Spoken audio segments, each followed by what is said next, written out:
Bom dia, turminha, tudo bem? Tudo bem com vocês? Estamos aqui, né, para mais uma aula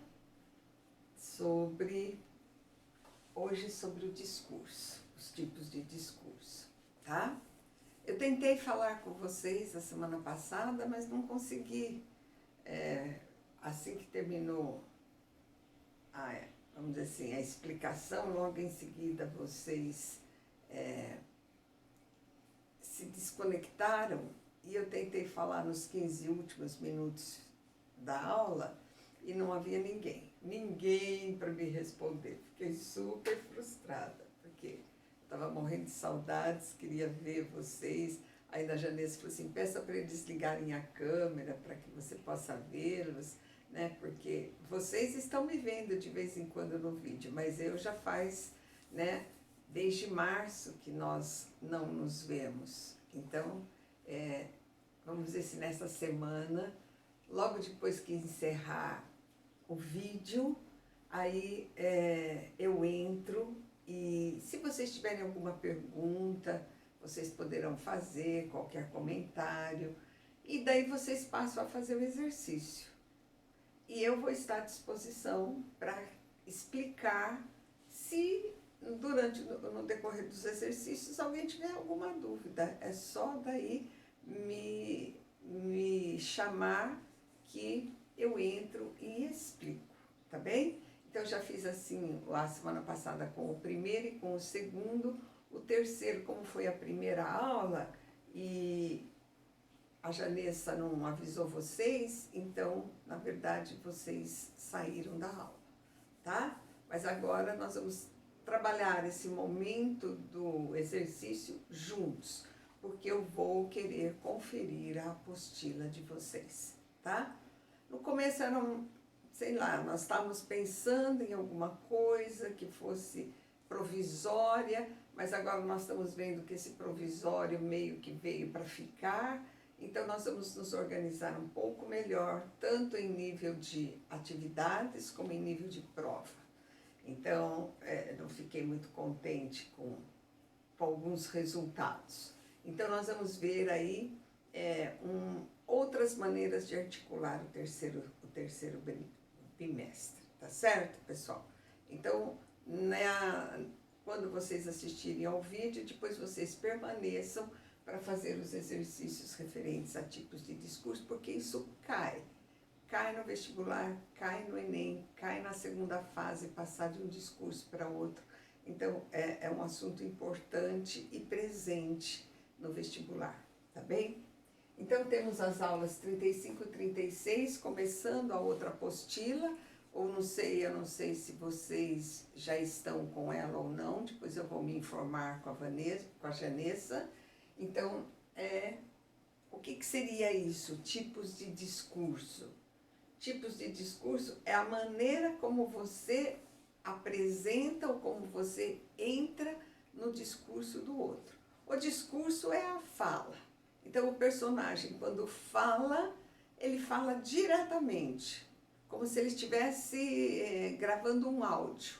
Então, ele conversa com o leitor, ele expressa os seus sentimentos, ele que fala. Então, o narrador fala através das palavras do personagem. Por isso que fala o discurso direto. É ele falando com o leitor, tá certo? Então, vamos ver as suas características. O produtor do texto, que é o narrador, reproduz literalmente a fala do personagem. Então, é como se pusesse o microfone na boca da personagem e ela reproduzisse aquilo que ela está falando normalmente. É como se a gente gravasse, né, no celular a fala de alguém exatamente da maneira como ela se expressou. Então, por isso que fala direto, narrador, leitor. Se eu que falo, se é o personagem que fala, então as marcas são de primeira pessoa. Eu quero estudar mais. eu falando. Eu quero me dedicar mais. Então, nós vamos ter primeira pessoa e o tempo presente, porque é naquele momento, está acontecendo, é no momento da fala, exatamente a tradução do que seja o tempo presente, um momento da fala. O lugar é um lugar sempre próximo de quem fala. Se sou eu que falo, eu estou aqui, certo? Neste lugar, nesta sala, nesta classe, nesta escola, então, perto da pessoa que fala. Aí nós vamos ter os verbos de dizer na apresentação da fala.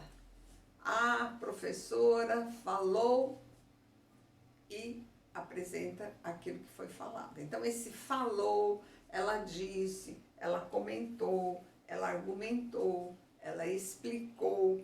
Então, o verbo de dizer é também chamado verbo de elocução. Então, conforme o nível linguístico da prova, ele tanto pode aparecer como os verbos de elocução, é a mesma coisa que o verbo de dizer. Quais são? Dizer, comentar, perguntar, responder, declarar, afirmar, negar, dependendo da trajetória do raciocínio. Também nós vamos ter a pontuação. O discurso direto é apresentado. Ele disse 2 pontos. Na outra linha, travessão, e aparece aquilo que foi dito. Cria um efeito de verdade.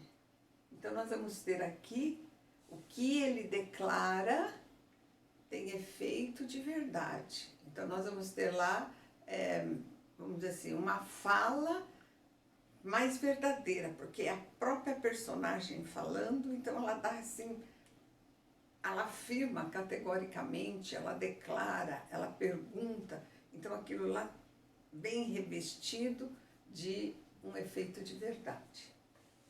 Por exemplo, o funcionário declarou 2 pontos. Aqui é o narrador falando. Eu agora pretendo trabalhar aqui. Olha, primeira pessoa, o momento agora, o tempo presente e um advérbio que indica proximidade. Aqui, neste lugar, por exemplo, se fosse usar o pronome, tá certo? Então, as marcas, vocês têm aqui, ó, os 2 pontos, o travessão, a primeira pessoa, o tempo agora, o tempo presente e um advérbio que indica proximidade. São marcas do discurso direto, tá certo? Então, colocar a personagem falando diretamente com os seus termos, com os seus trejeitos, a sua maneira de dizer, dá verossimilhança ao texto, à declaração. Então, aquilo tem efeito de verdade. Ó, é ela falando diretamente com o leitor. Certo, pessoal? Então, agora a gente vai trocar a lousa para vermos o discurso indireto, tá bem?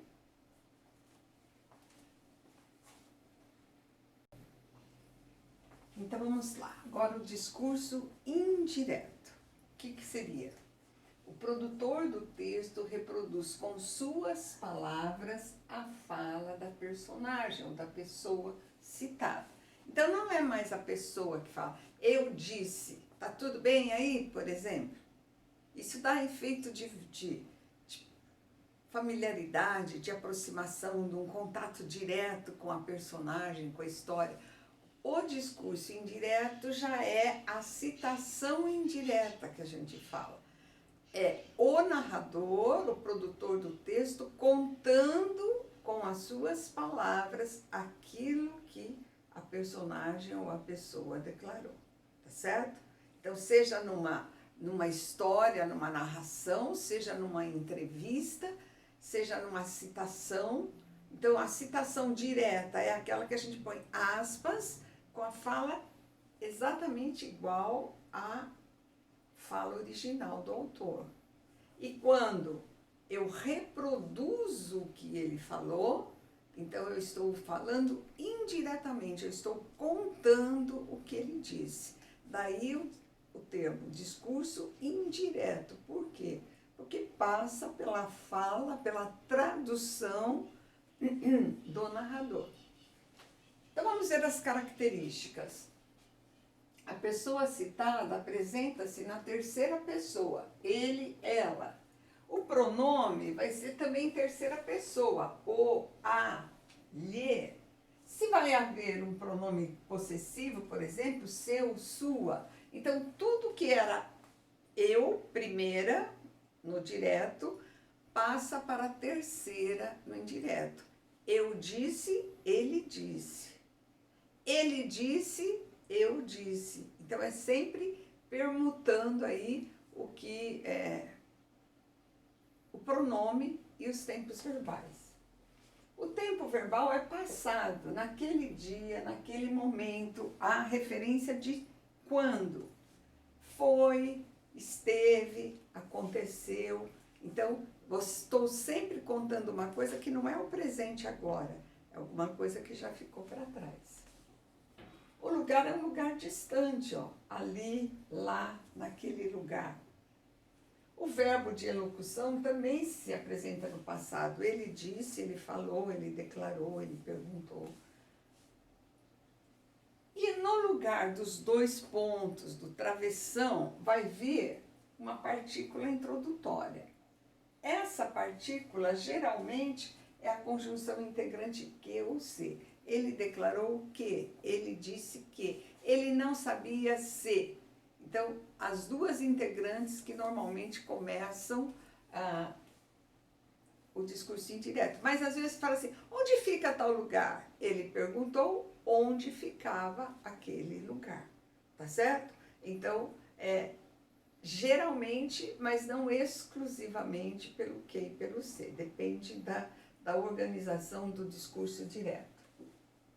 Cria efeito de objetividade, é uma análise crítica e imparcial. Então, você conta o que alguém falou exatamente da forma como ele falou, sem alterar, né? sem como dizer assim, distorcer a fala ou sem dar outras interpretações, é simplesmente reproduzindo, palavra a palavra, aquilo que foi dito pela personagem ou pela pessoa que está participando, por exemplo, de uma entrevista.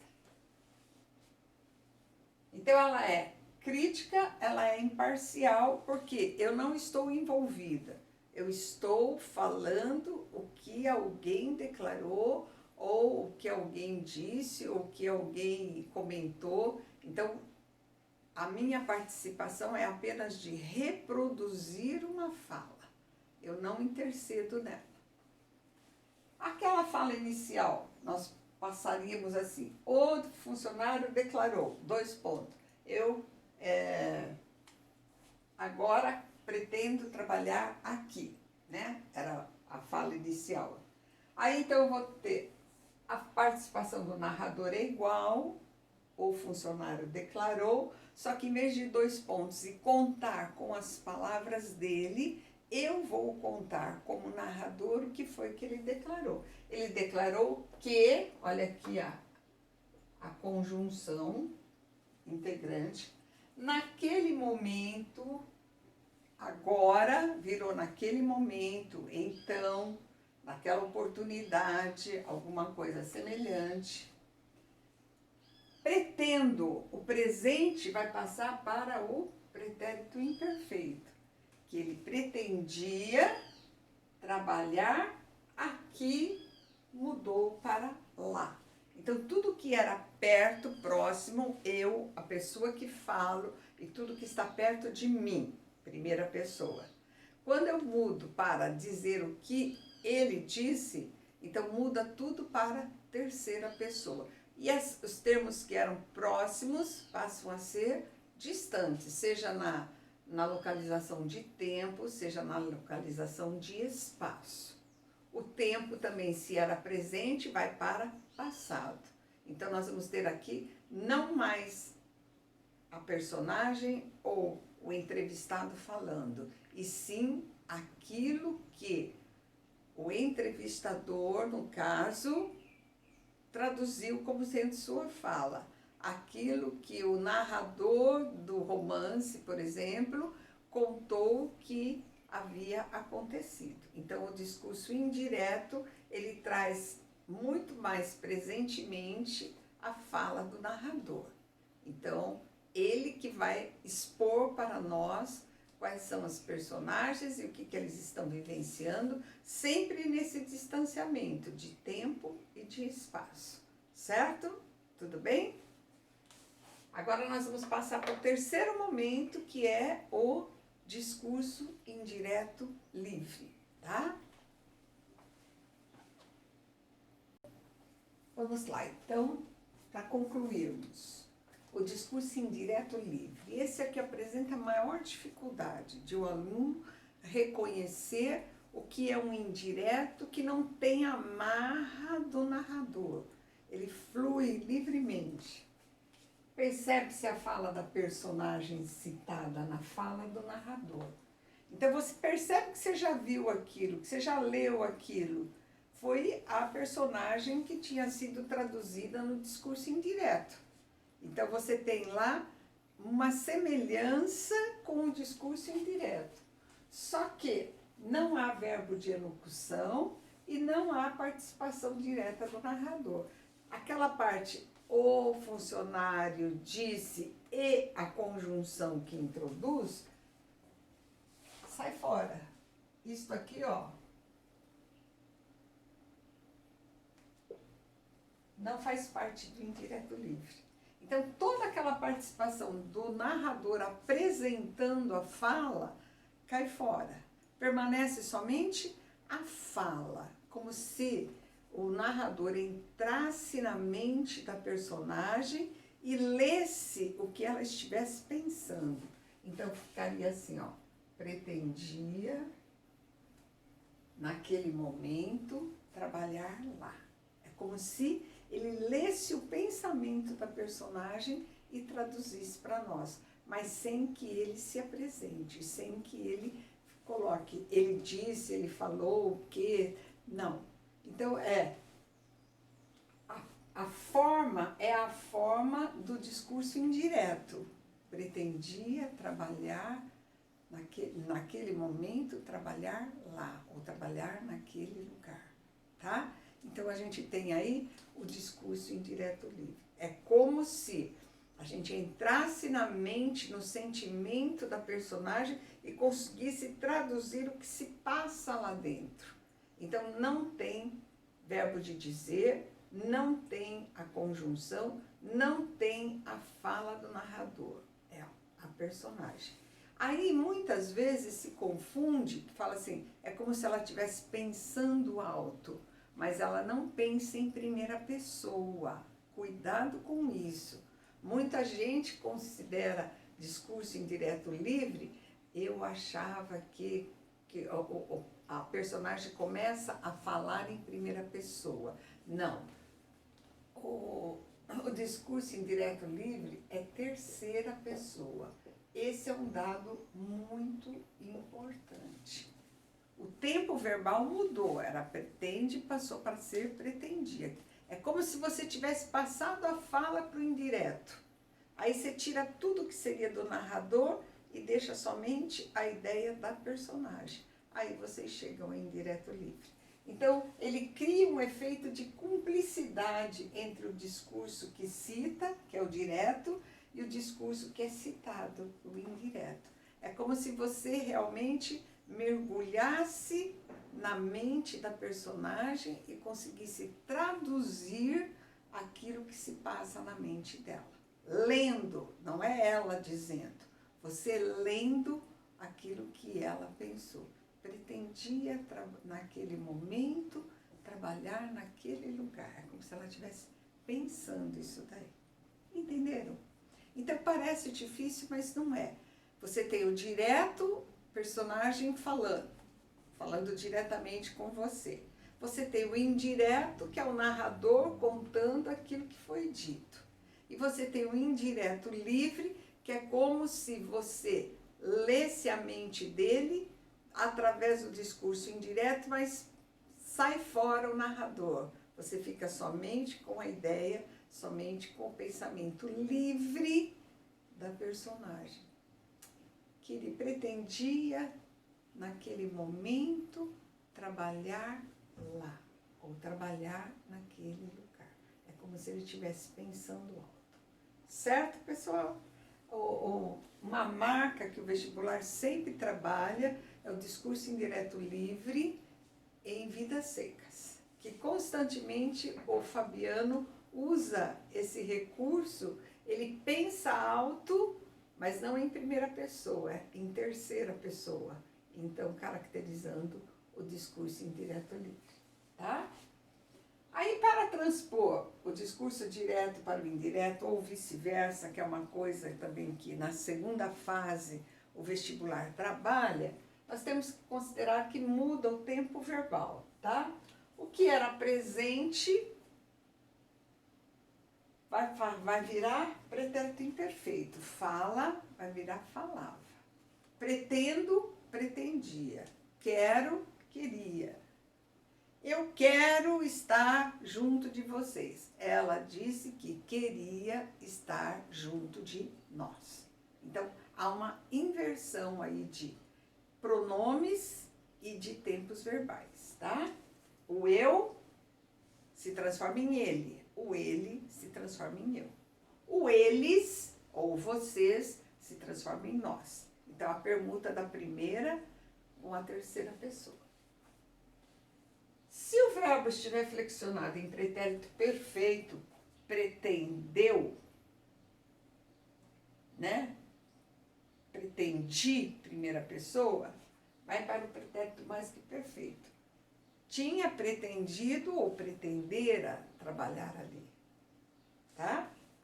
Se tiver no futuro do presente, pretendirei, pretenderei, vai para o futuro do pretérito, pretenderia. E se tiver no imperativo, faça ou não faça, vai para o imperfeito, fizesse ou não fizesse, tá? É mais ou menos como funciona a relação dos tempos verbais da voz ativa para a voz passiva, tá? Então, presente, pretérito imperfeito. Perfeito, pretérito mais que perfeito. Futuro do presente, futuro do pretérito. Imperativo, afirmativo ou negativo, pretérito imperfeito do subjuntivo. Certo, pessoal? Então, é um assunto relativamente fácil, mas que às vezes assume, assim, no contexto, uma complexidade maior e fica mais difícil fazer essa transposição. A grande dificuldade que é o discurso indireto livre, então, o que vocês fazem? Vocês passam por indireto e tira toda a participação do narrador. E fica somente aquilo que seria a fala, pensamento da personagem, tá? Então, sobre esses exercícios, vocês vão fazer do número 1 ao número 7 em classe e a mínima e a complementar como tarefa, tá? Então, na quarta-feira, eu estarei ali acompanhando vocês, depois do vídeo eu entro e daí se alguém tiver alguma dúvida, se fazendo o exercício tiver qualquer dúvida, vai me perguntar. Daqui para frente, esse terceiro bimestre, eu também pretendo marcar os exercícios da apostila. Então, quem terminar fazendo no decorrer da aula, como a gente fazia na classe, já me mostra, coloca a apostila lá na frente da câmera e eu já registro que você terminou. Quem não terminar vai ter que me mandar a foto depois via WhatsApp, você já tem o meu número, então manda a foto direitinho com o seu nome, com o seu número, série, certinho, que vocês já viram como que vai ter meu WhatsApp.